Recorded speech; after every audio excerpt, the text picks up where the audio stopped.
Are the French deliberately letting illegal immigrants come to Britain in the back of lorries? Take a little look at this.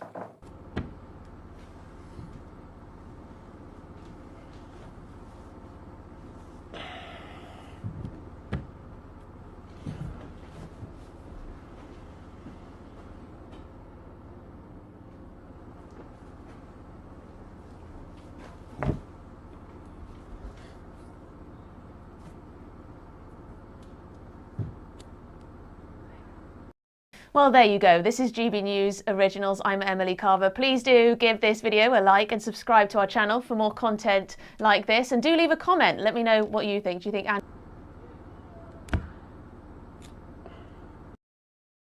Yes, not one for the radio listeners, that to be fair, but a load of illegals climbed out of a lorry in Essex and disappeared into the countryside. A passerby took the video, and the lorry driver and the lorry company were actually initially investigated on suspicion of human trafficking. But it turns out they actually had absolutely nothing to do with it. They did nothing wrong at all. In fact, they are the real victims in all of this, as you're about to find out. But we know that tens of thousands of illegal immigrants come across the channel every single year. But we have no idea how many come in lorries, because they just scarper when they arrive. But if you look at social media, the illegals are very much still giving the lorries a good go. Okay,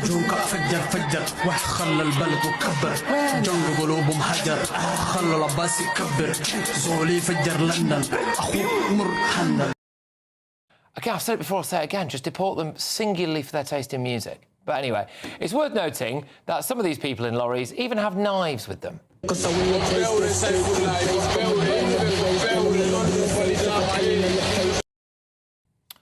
So how, with all the security at the French border in Calais, are so many illegals getting through in lorries? Well, earlier today, I spoke to the owner of that transportation company whose lorry inadvertently had several illegal migrants in it. Now, listen very closely to what he said.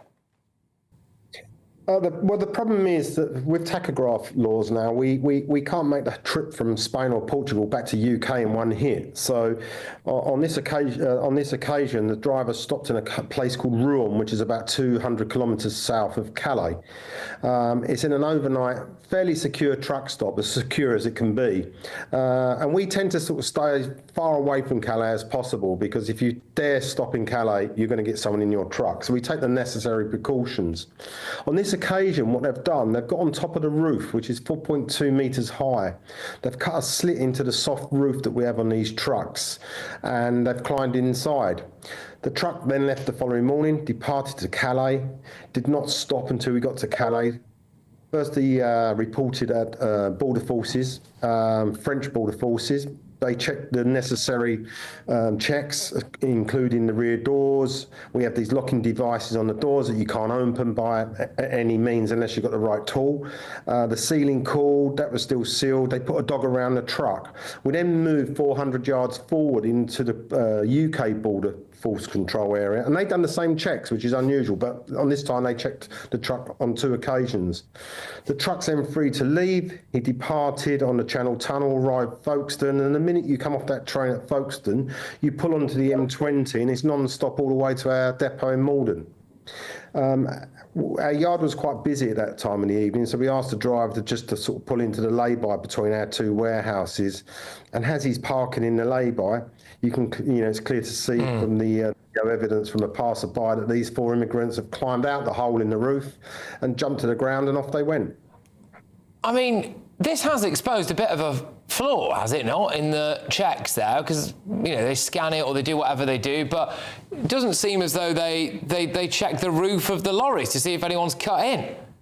Patrick, what I can't believe, and I've not made this trip for a number of years, and I will be making a trip very soon, but what I can't believe is, why don't they have a CCTV that's 6 metres on a pole, to check in every roof of a truck? Because every truck has to go through the same lane, the border control. It'd be so easy to have, a pole with a camera, any signs of a hole. You can't hide a hole. If they cut a hole in that truck, you're going to see it.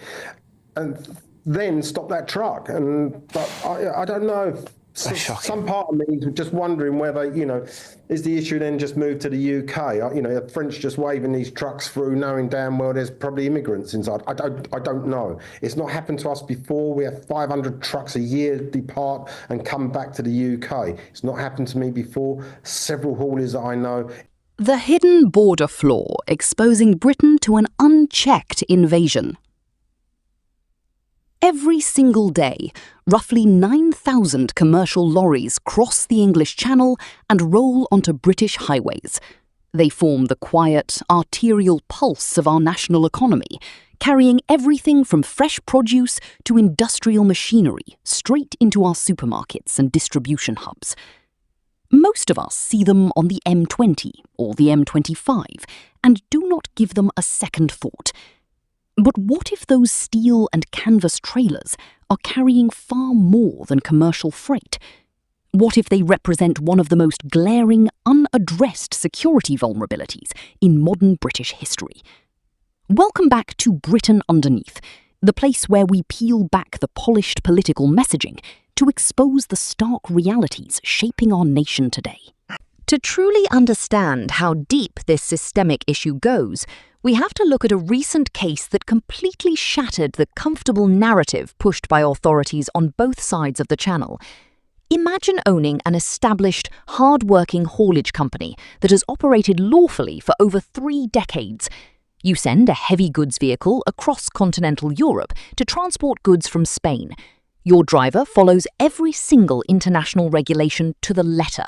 He stops at a secure, gated truck stop hundreds of kilometres south of Calais to comply with strict tachograph laws that prevent driver fatigue. The doors of the trailer are locked using specialised industrial equipment that cannot be picked or forced without heavy machinery. The rear seals are completely intact. The vehicle arrives at the French border control in Calais. The French authorities perform their mandatory inspections. They check the doors, inspect the mechanical seals, and even run a trained detector dog around the perimeter of the vehicle. Nothing is found. The lorry then moves 400 yards forward into the UK Border Force Control Zone. Once again, officers perform the exact same routine checks. Once again, the vehicle is cleared. The lorry boards the Channel Tunnel train, disembarks at Folkestone, and drives directly onto the M20, proceeding straight to its destination in Essex. It sounds like a textbook demonstration of effective international border security, until the lorry pulls into a lay-by just outside the company depot. Moments later, a stunned passerby records a video that quickly spreads like wildfire across social media. 4 adult men emerge from the roof of the vehicle, 4.2 metres above the ground, drop to the asphalt and vanish into the surrounding Essex countryside without a trace. How could a vehicle pass through 2 separate tiers of heavy border security involving 2 sovereign nations while harbouring 4 unauthorised individuals inside? The answer is as simple as it is embarrassing for border authorities. The individuals had climbed onto the roof of the trailer at an overnight stop, sliced a hole directly through the soft canvas top, and dropped inside. And during the entire multi-tiered inspection process at Calais, neither the French nor the British border forces ever bothered to look up. It's happened to, and that's the problem. But because it's so, it's so in the news all the time now that local media is just pulling us apart, and I've had death threats. Talk to me about that, John, because you have had death threats. I mean, initially, am I right in saying the police arrested one of your drivers or something on suspicion of human trafficking or something, and then as a result of that, people saw the video and they assumed, and your company's name's on the truck, and people assumed that you were importing illegals. Yeah. Yeah, because, they see what they consider is suspicious circumstances. Why did our truck pull in the lay-by and not into our depot? Well, look, if I was a people smuggler, I'd be pulling into my depot behind closed doors and unloading them there, not in a lay-by down the road. I have 2 warehouses, literally quarter of a mile apart. The trucks pull into there, they call the office and say, we're here, do you want us in yard A, yard B? And then we instruct them to do so. Look, Chelmsford Police, I have to say, not only was they thorough, they was very fair. They have to arrest the driver. There's 4 illegals in the back of that truck climbing out. They forensically tested my truck. forensically tested the tachograph to show the stops and the movements, and they obviously checked what the driver had said, you know, his course of actions, and it all stacked up. And they released my driver, thank God, just the lunchtime. And I've got the utmost praise for them. They've done a clean job, they've done a job, and, you know, my driver's free to go. But the social media side of it is another story, you know. And the problem is we advertise locally using my mobile number when I want people, you know, when we're looking for new stuff and everything, we always go in the community. I'll be thinking about that in the future because the abuse that we're getting, you know, I've had death threats. I've had people saying, you know, if anything happens to their children or their house gets broken into, they know where I work, they're going to come and get me. You know, how can I, you know, I've been doing this trade for 30 years. How can that happen? You know, it's ridiculous. Social media is, you know, is so wrong. But, you know, maybe... Well, I mean, I think a lot of people will watch and see this and hopefully realise that this got absolutely nothing to do with you, that really it's been through two different rounds of checks that should have picked this up, and that actually what you've done possibly is help expose a pretty fatal flaw on the French side that now might... I mean, it's fair to say you are not particularly pro-illegal immigration. This is the thing, isn't it? Exactly. You know, what we do, we're moving people around the world, you know, and yeah, so we're not that. And, you know, these people are desperate. You know, I've seen these guys with my own eyes hanging onto axles of trailers that are moving fast through roads in France. It is incredibly unsafe and dangerous. They're desperate people. We need to do something, but we need to stop the flow because it's becoming dangerous. Last night was another issue in mid-channel, you know, with this boat that caught fire. More needs to be done. I'm sorry, more needs to be done. All right, well, look, John, I really appreciate you taking the time for us, and I'm sorry that you had to go through what you went through, but I do hope that clears a lot of stuff up for a lot of people. So good luck to you, mate, and good luck to your company as well, and we wish you all the best. All right, so to summarise, the French don't seem to bother scanning the tops of the lorries. So if the illegals just cut their way through the roof, the French won't be able to tell. Remarkable, really. How much would it cost to just put a camera above the lorries so that you could check? And why aren't the British Border Security doing it as well? Around 9,000 lorries come into Britain every single day. Goodness only knows how many illegals are inside them. Right, let me go straight to my panel now. I'll start with you, Mark, the Director of the Public Services, Mark Littlewood. It has exposed what appears to be a gaping flaw here in security at the border, which is the French don't check to see if they've cut their way in from the roof. Yes, I mean, look, I'm not an expert in the practicalities of border security, but I would have thought that was a fairly obvious check.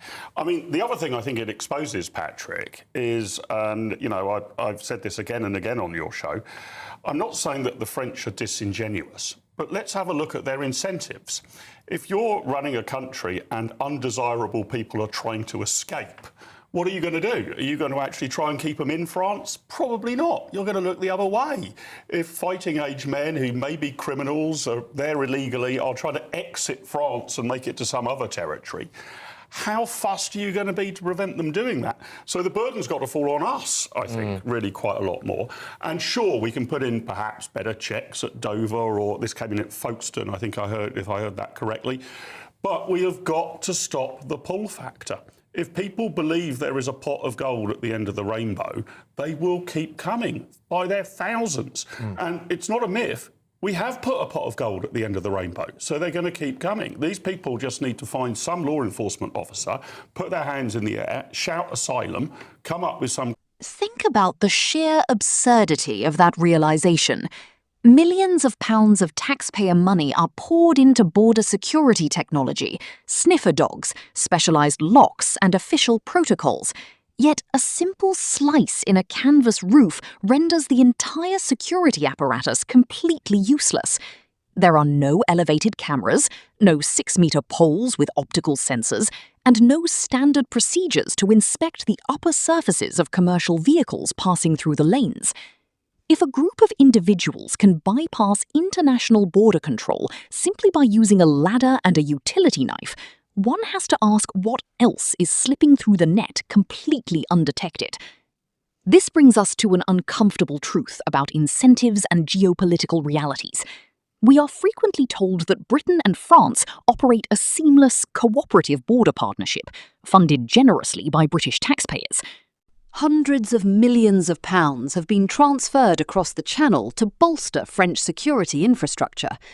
But we must look at the situation with absolute maturity and realism. What is the actual incentive for foreign authorities to rigorously intercept individuals whose sole objective is to leave their territory? If a group of undocumented migrants is determined to depart French soil and enter the United Kingdom, intercepting them means they remain the administrative and financial responsibility of France. Waving a lorry through, or simply failing to inspect its roof, effectively transfers that responsibility across the water. When you look closely at the numbers, the scale of this vulnerability becomes staggering. While public attention and media coverage remain almost exclusively fixed on small boat crossings in the English Channel, the covert haulage route continues silently in the background. With 9,000 lorries entering the country every day, even a fraction of a percent of compromised vehicles translates to thousands of unchecked entries every year. Unlike those who arrive on beaches and immediately seek out authorities to claim asylum, individuals arriving in the back of commercial lorries often slip quietly into the shadow economy, untracked, unmonitored, and completely off the grid. The fallout from these security failures does not just impact national statistics, it devastates innocent British citizens and legitimate businesses caught in the crossfire. Take the haulage company involved in the Essex incident. Within hours of the video going viral, the business was targeted with intense public outrage and outright death threats. Citizens, understandably furious about unchecked border breaches, assumed the company was complicit in human smuggling. The driver was arrested on suspicion of human trafficking, subjected to rigorous forensic testing, and held until police confirmed his absolute innocence. The driver and the business owner were not perpetrators. They were victims of a massive security blind spot created by state institutions. The driver had no way of knowing his roof had been cut open hundreds of miles away, and expecting haulage workers to climb onto 4-metre-high roofs on dark highways to conduct manual inspections is both unreasonable and physically dangerous. Yet, when the state fails to secure the perimeter, it is everyday businesses and working individuals who end up bearing the brunt of the legal, financial, and personal fallout. If you are finding this breakdown insightful and valuable, please take a moment to hit the subscribe button right now. Subscribing helps Britain Underneath grow and ensures that critical, independent analysis like this continues to reach viewers like you across the country. We must also confront the wider legal and economic mechanics that perpetuate this perpetual cycle. The primary engine driving individuals to risk their lives clinging to vehicle axles or hiding inside cargo containers is the powerful pull factor waiting on the other side. Under current legal frameworks and administrative delays, once an individual touches down on British soil, the probability of swift removal is remarkably low. The administrative apparatus responsible for processing and deporting unauthorised arrivals is bogged down by bureaucracy, legal challenges, and endless procedural delays. When the rewards of successfully reaching the destination far outweigh the risks of the journey, no amount of fence building will completely stop the attempt. Until the internal economic and legal incentives are fundamentally restructured, people smuggling networks will continue to adapt, finding new and inventive ways to exploit every gap in our defences. Whether it is small boats, fake documentation, or canvas lorry roofs, organised networks will always find the path of least resistance.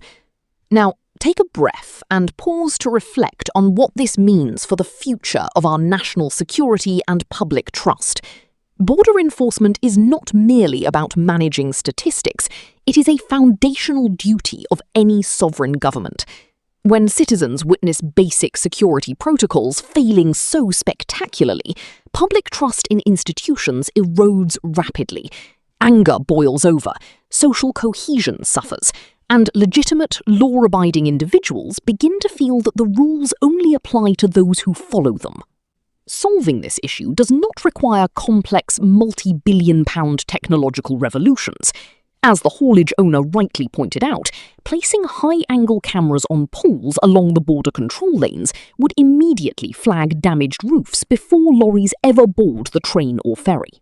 Implementing basic, common-sense measures should not take months of parliamentary debate or endless diplomatic summits. It simply requires the political will to treat border integrity with the seriousness it demands. We live in a time where staying informed is no longer optional. It is essential for anyone who cares about the direction of this country.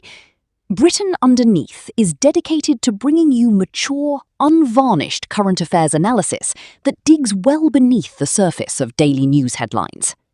I urge you to take a breath, stay informed, and plead with you to support our work by subscribing to Britain Underneath today. Every single subscription helps this channel grow, strengthens our independent voice, and ensures that we can keep producing the high-standard content you rely on. Thank you for watching all the way to the end, and make sure to return for our next deep dive into the hidden forces shaping the United Kingdom.